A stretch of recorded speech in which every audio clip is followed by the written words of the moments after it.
तो इस कहानी की शुरुआत में अपोलो कंपनी के काफी सारे गार्ड्स एक रिसर्च फैसिलिटी को घेर कर उसमें मौजूद रेशमस नाम के एक लड़के को अगले 24 घंटे के अंदर बाहर भेजने को कहते हैं, क्योंकि अभी के समय में धरती पर एक बहुत ही खतरनाक वायरस फैला हुआ था, जिसको रेशमस के पिता फेडरिक ने ही अपोलो कंपनी के साथ काम करते हुए बनाया था। और उनके ही बेटे रेशमस के ऊपर करे गए कुछ एक्सपेरिमेंट की वजह से रेशमस खुद भी उस वायरस से इन्फेक्टेड था, लेकिन उसके ब्लड की मदद से इस वायरस के एंटीडोट को बनाया भी जा सकता था। यही रीजन था कि क्यों अपोलो कंपनी ने रेशमस को पकड़ने की कोशिश में उसके पिता को उसके सामने ही मरवा दिया था। और अभी रेशमस अपने साथियों के साथ इस रिसर्च फैसिलिटी में छुपा हुआ था, जिसके बारे में पता चलते ही अपोलो के गार्ड्स वहाँ भी आ गए थे। अब वैसे इस कहानी के सेकंड सीजन का सेकंड पार्ट है, जिसके पहले के पार्ट्स को मैं ऑलरेडी एक्सप्लेन करके अपने चैनल पर डाल चुका हूँ, जिनका लिंक आपको हर बार की तरह पिन कमेंट या फिर डिस्क्रिप्शन में मिल जाएगा। खैर अभी जैसे ही मार्टिन और रेशमस की बहन सिमोन रेशमस के पास जाते हैं, तब उन्हें पता चलता है कि रेशमस कुछ देर पहले ही वहाँ से सारा नाम की एक ऐसी लड़की के साथ निकल चुका है, जिसकी इम्यूनिटी पावर काफी ज्यादा वीक होने की वजह से हमेशा उसके भाई ने उसे रिसर्च फैसिलिटी में ही रखा हुआ था और वो भी दुनिया घूमना चाहती थी। तब इस बारे में जानकर सिमोन काफी ज्यादा परेशान हो जाती है, जिस पर मार्टिन उसे संभालते हुए रेशमस को ढूंढने का डिसाइड करता है। अब जैसे कि उसने रेशमस के अंदर मौजूद वायरस से होने वाले खतरे में जानकर पिछले पार्ट में उसे अपोलो कंपनी को देने का डिसाइड किया था, इसलिए उसे रेशमस के लिए थोड़ा सा बुरा तो लग रहा होता है, जिसकी वजह से ही वो रेशमस को ढूंढने के लिए माना था। लेकिन उसके हिसाब से वो लोग रेशमस के लिए एंटीडोट नहीं बना सकते थे, इसलिए उसको ढूंढने के बाद अभी भी अपोलो कंपनी के ही हवाले करना था। हालांकि सिमोन वैसे अकेले ही सफर पे जाना चाहती थी, मगर उसके फैसिलिटी से निकलने से पहले ही उसके पास उन्हें पिछले पार्ट में मिली साइंटिस्ट फी और मार्टिन भी अपने सामान को पैक करके आ गया, क्योंकि वो अकेले सिमोन को बाहर जाके मुसीबत में नहीं पड़ने दे सकते थे। इसलिए अब ना चाहते हुए भी सिमोन को उनके साथ ही सफर को कंटिन्यू करना पड़ गया था। वहीं अब तक रेशमस और सारा भी जंगल के रास्ते से होते हुए जैसे तैसे अपोलो के गार्ड से बच के आगे निकल जाते हैं, जहां रेशमस ने डिसाइड कर लिया था कि वो किसी भी हाल में अपनी डरावनी और बुरी यादों को अपने ऊपर हावी नहीं होने देगा, क्योंकि अब उसको ये बात समझ आ गई थी कि अगर ऐसा होता है तो उसके अंदर मौजूद वायरस आउट ऑफ कंट्रोल होकर सारा या उसके आसपास मौजूद लोगों को नुकसान पहुंचा सकता है।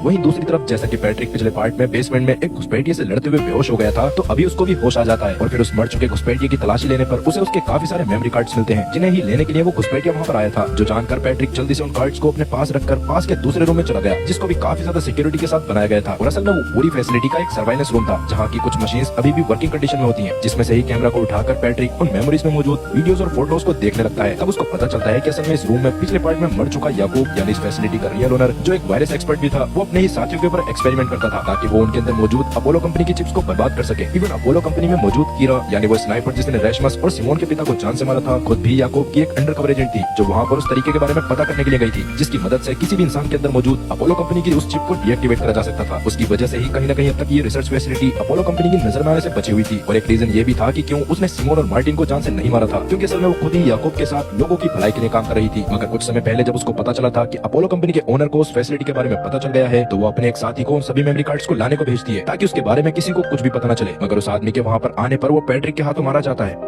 अब ये सब जानने के बाद तो पैट्रिक खुद भी काफी ज्यादा शॉक हो जाता है। और वहीं अब तक कीरा को पता चल गया था कि रेशमस बेसमेंट से भाग गया है, इसलिए वो एक टीम को रिसर्च फैसिलिटी में घुसने के लिए भेजती है और खुद दूसरी टीम के साथ रेशमस को ढूंढने के बहाने आगे निकल जाती है। आगे जैसे ही अपोलो के कुछ गार्ड्स जबरदस्ती गेट को तोड़कर फैसिलिटी के अंदर घुसने वाले होते हैं, वैसे ही लिया को इस बारे में पता चल गया और वो भागते हुए जॉन के पास जाके उसे भी अपने साथ बेसमेंट में ले जाती है, जहाँ उन्हें पैट्रिक भी मिल जाता है, जिसको जैसे ही अभी की सिचुएशन के बारे में पता चला, तब वो तुरंत ही लिया और जॉन को अपने साथ एक लोहे के दरवाजे के दूसरी तरफ लाके दरवाजे को बंद कर देता है। और जैसे ही वहाँ अपोलो कंपनी के गार्ड्स आते हैं, वैसे ही वो गेट के पास मौजूद एक बटन को दबाता है, जिससे गार्ड्स वाली साइड पर काफी खतरनाक वाइब्रेशंस होने लग गई थी, जिसको कोई भी इंसान झेल नहीं सकता था। और उसकी वजह से ही बस थोड़ी देर में सभी सोल्जर्स मारे जाते हैं। अब वैसे सिक्योरिटी सिस्टम के बारे में भी पैट्रिक को वीडियो से ही पता चला था। वहीं अब तक रेशमस और सारा चलते हुए शहर के पास आ गए थे, जहाँ वो दोनों ही काफी ज्यादा मजे में होते हैं। और जैसा कि वो दोनों ही अपने अपने बचपन को किसी न किसी वजह से सही से एंजॉय नहीं कर पाए थे, इसीलिए सबसे पहले वो एक मेकअप शॉप में जाते हैं, जहाँ सारा रेशमस के मेकअप लगाने लग गई थी, जिसको देखकर रेशमस काफी खुश होता है। और तभी बाहर की तरफ से काफी सारे अपोलो के गार्ड्स गुजरते हैं, जिन्हें देखकर वैसे तो सारा और रेशमस चुप गए थे, मगर उन्हें ये बात तो समझ आ गई थी कि उन्होंने जितना सोचा था उनका बाहर रहकर खुले में घूमना इतना ज्यादा आसान भी नहीं रहने वाला। पर उसके बाद भी उन्होंने मन बना लिया था कि अब वो किसी भी हाल में अपने हर सपने को पूरा करके रहेंगे।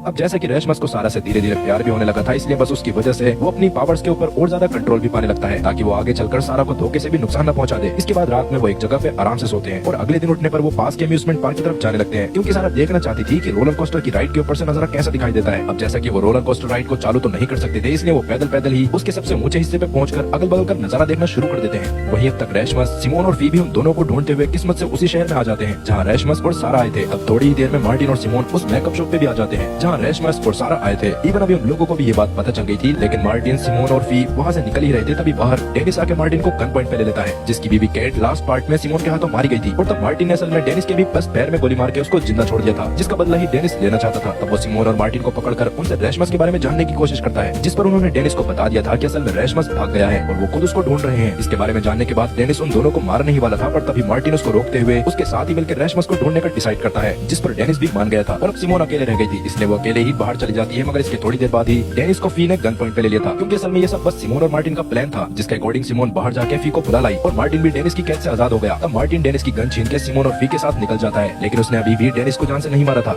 वहीं सारा और रेशमस अभी भी उसी रोलर कोस्टर राइड पे बैठे हुए थे, जहां सारा अपनी लाइफ का एक और दुख बताती है कि आज तक उसे किसी लड़के ने किस नहीं करा। अब वैसे रेशमस खुद भी उसको किस करना चाहता था, लेकिन वो अभी इसके लिए मना कर देता है, क्योंकि इससे उसके अंदर मौजूद वायरस की वजह से सारा भी इन्फेक्टेड हो सकती थी। इस बात से सारा इतना ज्यादा टूट जाती है कि वो उसी राइड से कूदकर खुद को खत्म करने वाली होती है। पर तब रेशमस उसको जैसे तैसे समझाता है कि एक बार जैसे ही उसके अंदर का वायरस निकल जाएगा, वैसे ही वो अच्छे से बहुत ज्यादा एंजॉय करेंगे। इस पर सारा भी मानकर रेशमस के साथ अब राइड से नीचे आ गई थी, जहाँ थोड़ी देर में ही सिमोन, मार्टिन और फी उन्हें ढूंढकर अपने साथ चलने को कहते हैं। पर तभी अचानक से वहाँ कीरा भी आकर सारा को गन पॉइंट पे ले लेती है, क्योंकि वो भी दुनिया को बचाने के लिए रेशमस को कम से कम अपोलो के ऑनर के हवाले करना चाहती थी। लेकिन उसकी इस हरकत की वजह से रेशमस को इतना ज्यादा गुस्सा आ गया था कि उसके अंदर का वायरस निकलकर कीरा पे हमला करने की कोशिश करने लगता है, जिससे कीरा जैसे तैसे अपनी जान बचाकर वहाँ से निकल गई। आगे वो रात में जंगल में ही बैठकर थोड़ा सा आराम करने लगते हैं, जहाँ तक फी को भी ये बात समझ आ गई थी कि शायद उन्हें रेशमस को अपोलो कंपनी के हवाले नहीं करना चाहिए, मगर मार्टिन अभी भी रेशमस को अपोलो के ओनर के हवाले करना चाहता था, जिसकी वजह से उसकी वापस से सिमोन के साथ बहसबाजी हो जाती है और वो अपना सामान पैक करके गुस्से में अकेले ही रिसर्च फैसिलिटी में पहुंच जाता है, जहाँ पैट्रिक उससे मिलकर उसे अब तक की सारी बातें बताता है, जिसके बारे में जानकर खुद मार्टिन भी हैरान था। और अभी पैट्रिक को वीडियोस में एक और वीडियो मिलती है, जिसमें पास में ही मौजूद एक अपोलो कंपनी के बारे में बताया गया था, जहाँ शायद ऐसी मशीन मौजूद थी जिससे अपने शरीर के अंदर मौजूद उस कैप्सूल को निकालकर वो लोग क्वारंटीन एरिया के बाहर जा सकते थे। ये बात पता चलता ही उस मशीन को लेने के लिए पैट्रिक और मार्टिन तुरंत उस लैब की तरफ जाने लगते हैं, जिसके थोड़ी देर बाद ही रिसर्च फैसिलिटी में सिमोन और उसके साथी भी आ गए थे, जहां मार्टिन के अचानक पैट्रिक के कहीं जाने की बात से सिमोन वैसे तो मार्टिन से बहुत ज्यादा गुस्सा थी, लेकिन रेशमस को सही करने के लिए वो मार्टिन को खोने के लिए भी तैयार थी, इसलिए वो उस पर ज्यादा ध्यान न देकर सीधा एंटीडोट बनाने में लग जाती है, जहाँ कहीं न कहीं वो अब सही तरीके से सब कर रही थी। और यहाँ सबसे बड़ा इशू ये था कि अगर इसके बाद भी उस एंटीडोट को बनाने में गड़बड़ हो जाती तो इस बार रेशमस की जान तक जा सकती थी। और उसके बाद भी सिमोन उस एंटीडोट को बनाने में लगी रहती है, क्योंकि उसे अपने पिता फेडरिक के आखिरी शब्द याद थे कि अगर वो लोग एंटीडोट को बनाने में असफल होते हैं तो उन्हें वैसे भी रेशमस को जान से ही मारना पड़ता। इसलिए वो एंटीडोट के सारे इंग्रेडिएंट्स को एक बीकर में मिलाने के बाद उसे सही से मिलने के लिए एक मशीन में रख देती है, और उसको बनने में अगली सुबह तक का समय लगने वाला था।